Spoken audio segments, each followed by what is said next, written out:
bem-vindos ao Dermato para Dermato, nossa sessão de casos clínicos do Dermato Aula.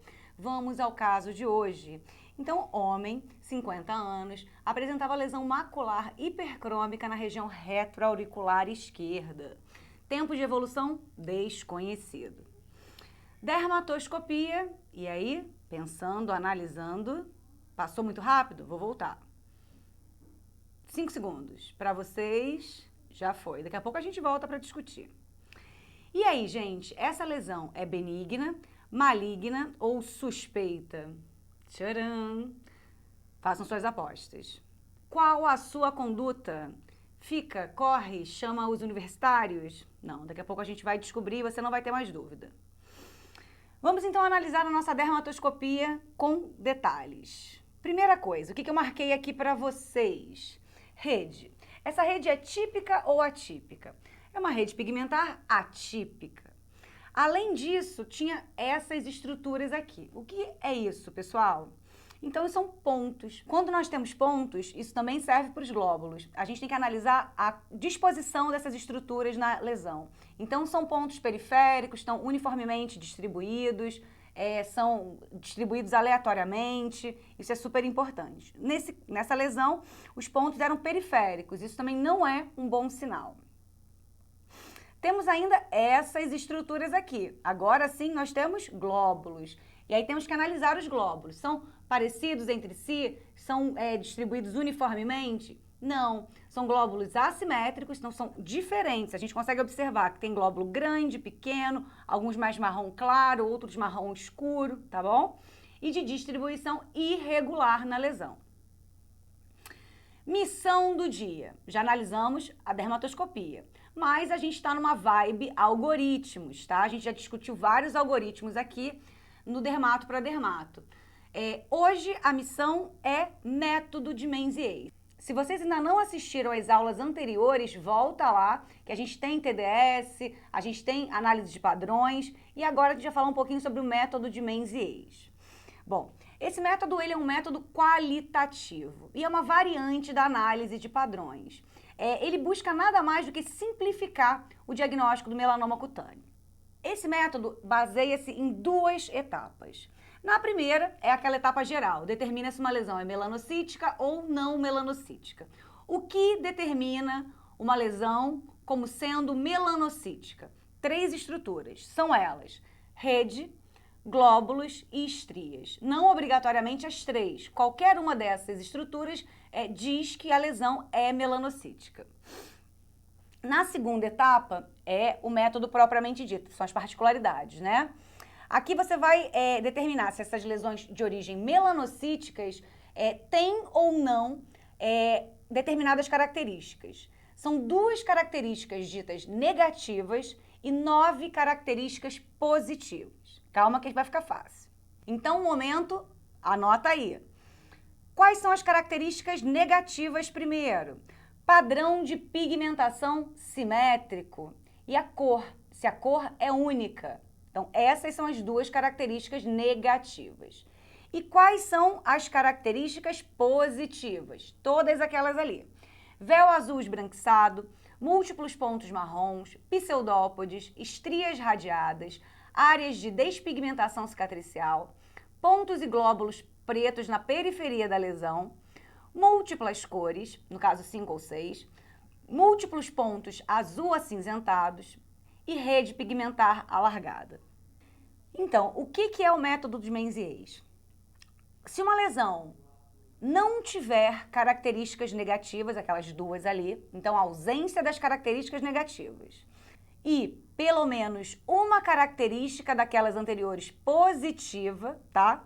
Essa lesão tem alta chance de ser um melanoma, tá? Então é um método mais simples, com menos detalhes, tá? E ele tem uma validação muito boa, tá? Então ele é muito usado na escola americana para o pessoal que está começando a fazer dermatoscopia, tá bom? Mas não é tão fácil assim. Existem algumas pegadinhas e eu vou contar todas para vocês. Então, pegadinhas do método, para ninguém cair em cilada. Nas características negativas, primeira coisa, padrão de pigmentação simétrico. Vamos analisar alguns detalhes. A simetria do padrão de pigmentação considera a simetria de todas as estruturas e cores ao longo de qualquer eixo da lesão. Esse padrão, esse critério, por assim dizer, né, ele não requer simetria da forma da lesão em si, tá? Então, a gente considera as cores e as estruturas, e não exatamente o contorno da lesão, tá? Vamos, então, ver isso na prática. Essa lesão, ela é simétrica? Sim ou não? Sim, essa lesão, ela é simétrica, tá? Apesar de não ter um contorninho, as bordas serem tão regulares, você, quando considera a coloração e as estruturas, em qualquer eixo, essa lesão é sim simétrica. Ressaltando, não requer simetria de forma. A gente considera aqui as estruturas e as cores. Mais um exemplo. E aí, essa lesão, ela é simétrica? Não, essa lesão, ela não é simétrica. Por quê? A gente consegue observar aqui que, percebam que, eu vou desenhar para vocês. A forma dela, ela é, ok, regular. Porém, quando a gente considera as estruturas e as cores, ela não é simétrica, tá? Então, ó, vou dividir aqui para vocês. Esse lado é igual a esse? Não, eles não são iguais, então essa lesão não é simétrica. Você tem estruturas diferentes e cores diferentes. Ainda nas características negativas, cor única. Qual que é a pegadinha aqui? Existem algumas cores que são consideradas. Quais são elas? Preto, cinza, azul, vermelho, marrom claro e marrom escuro. O branco, ele não é considerado, tá? Então, vamos voltar agora e analisar a nossa lesão, tá, do início da aula, com o método de Menzies. Vamos lá. Então, características negativas. O padrão de pigmentação é simétrico, tem cor única. E aí, gente?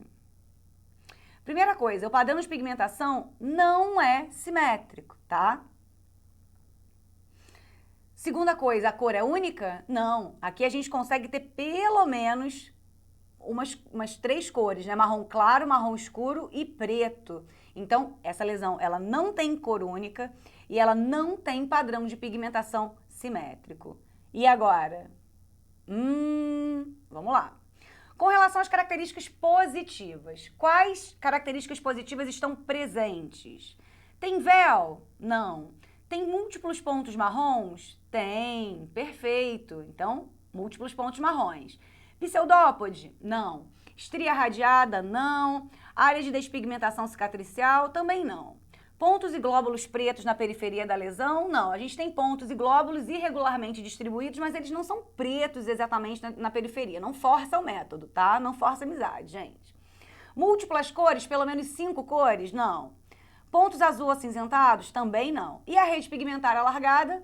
Presente. E aí, essa lesão se enquadra nessa descrição? Ausência de características negativas e pelo menos uma característica positiva? Sim, essa lesão não tem nenhuma das características negativas e ela tem 2 características positivas. Ou seja, pelo método de Menzies, existe uma altíssima chance dessa lesão ser um melanoma, tá? Vamos voltar então para as minhas perguntas clássicas. Essa lesão é benigna, maligna ou suspeita? Agora, vocês estão espertos. Essa lesão é maligna, pelo menos suspeita. Qual a sua conduta? E agora complicou? Vai fazer biópsia? Vai tirar inteira? Ainda está com dúvida? Calma. Bom, melhor conduta aqui, pelo tamanho da lesão, é uma biópsia excisional, tá? Com margens normais, meio centímetro é o suficiente, tá? Não façam margens amplas na exérese primária de uma lesão suspeita de melanoma. Porque dependendo depois do Breslow, você deve proceder à ampliação de margens e toda a sequência de tratamento. Então, a melhor conduta aqui é a biópsia excisional. Se fosse uma lesão de grandes dimensões, eu poderia biopsiar, fazer uma biópsia incisional, um pedacinho só da lesão? Pode, você pode sim. Você não aumenta o risco de metástase pela uma biópsia incisional de uma lesão suspeita de melanoma, tá bom? Mas no caso, pela lesão ser pequena, você poderia já tirar primariamente toda essa lesão. O diagnóstico final foi de melanoma in situ, tá? Mostrando para vocês como esse método é válido e muito mais fácil para quem está começando do que análise de padrões. Então, gente, obrigada. Deixa o like, compartilha, comenta. É o nosso triplo C. Curte, comenta e compartilha. A gente precisa do seu feedback para continuar trabalhando aqui. Um abraço e até a semana que vem.